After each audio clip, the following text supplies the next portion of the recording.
রূপচর্চার একটি প্রতিষ্ঠানে গোপন ক্যামেরা ব্যবহারের অভিযোগ উঠেছে। আজ বিকেলে এ ধরনের ঘটনার এক ভুক্তভোগী থানায় এই অভিযোগ করেন।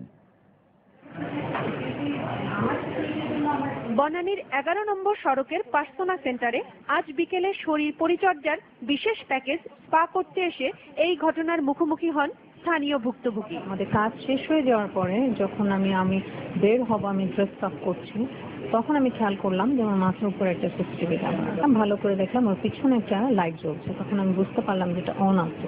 এটা নিয়ে কিছুক্ষণ তর্কাতর্কি করার পরে আমি এখান থেকে বেরিয়ে গেলাম। বেরিয়ে আমার হাজবেন্ডকে বললাম, ওনারা বলেন যে ওটা সিকিউরিটি পারপাসে ছিল। তা তো অবশ্যই সিসিটিভি তো সিকিউরিটি পারপাসে, কিন্তু কিসের সিকিউরিটি? ওখানে তো আমি আমাকে দেখতে পাচ্ছি।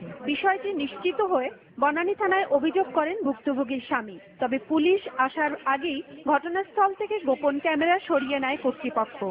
এই ঘটনার পর অন্যান্য সেবা গ্রহণকারীদের ভেতর দেখা দেয় অসন্তোষ। খুলে ফেললো কেন? ওনাদের কি কোনো ব্যাড ইন্টেনশন ছিল? মানে কোনো জায়গায় ভয়? Why did they put it there on the first place, এবং সেকেন্ড প্লেস এটা খুলে ফেললো কেন?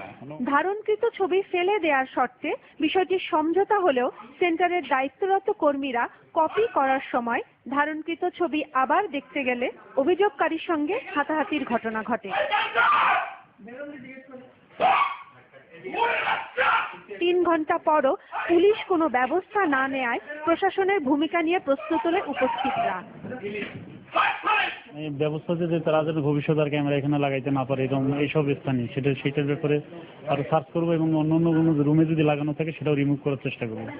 ঘটনার পর পার্সোনা কর্তৃপক্ষ বিষয়টি সমাধানের জন্য অভিযোগকারীদের সঙ্গে সমঝোতার চেষ্টা করে। পরে পুলিশের উপস্থিতিতে ভুক্তভোগীর বাসায় গিয়ে ধারণকৃত ক্যামেরার ছবি ফেলে দেওয়া হয়। এ বিষয়ে কথা বলতে রাজি হননি পার্সোনার বনানী শাখার 2 জন পরিচালকই। সরি, আমি এখন কিছু কথা বলতে চাচ্ছি না।